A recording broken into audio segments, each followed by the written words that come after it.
Hi, this is Steve from SewingGold.com. A customer sent a couple videos to us, thankfully, about her machine was stuck. It's stuck going one way and going the other way. From the videos, we were able to determine, I believe, that the needle timing is off. She had hit some sort of hardware with the item she was making, a buckle or something, and from what it looks like on the video, it looks like the needle bar might have been driven up into the machine. This is a fairly easy fix if you know where your needle bar was located in the first place, which I'm going to show you.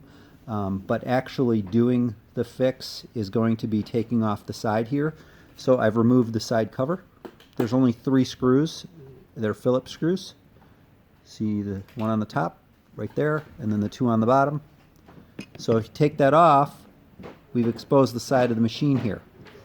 There's 1 screw we're going to need to adjust the timing on the needle bar, and it's pretty easy. So I'm going to take my camera off, and I'm going to hold it and show you what needs to be done here.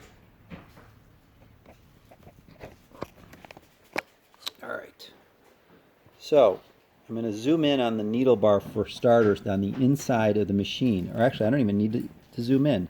If you see on the needle bar, which I'm going to point to in a second, I'm going to grab a screwdriver. This is the needle bar. You can see these 4 lines here. Those are going to show you exactly where the needle bar should be when you retime your machine. So we're going to have this video, so you're not going to have to know that ahead of time. So those 3 lines are going to line up below the machine here. So not below the machine, I'm sorry, below the inside of the machine. So on the outside here. When I put the needle bar at its lowest point, I'm going to want to know which line it's on, and then I'm going to know which one to set the timing at. So I'm going to turn the hand wheel. I'm turning it counterclockwise, and we're going to watch those lines. And if we could see, we can only see 2 lines. So that second line is the line we want for our needle bar timing. If you could see that right there. Okay, so we can see the second line coming through. So now if I keep turning, the needle bar is going to go on its way back up. So I'm going to do that one more time. Needle bar comes down, and I could spot 2 of those 4 lines. Okay, so this is the position of the needle bar at its lowest point.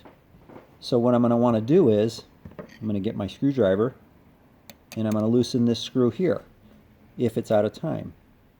And then I'm going to slide the bar up if need be, or down. In the case of our customer, with the needle bar that was more than likely driven up by hitting that buckle, I'm going to want to slide it down. Okay? You also have to make sure that your needle stays in the same position. So going into the front here, you have your needle in the machine, making sure that the needle's still in the correct position, because you can spin the needle bar.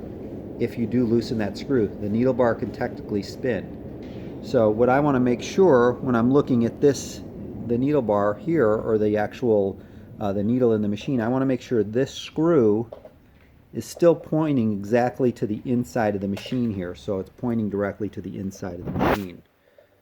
Okay, if that makes sense.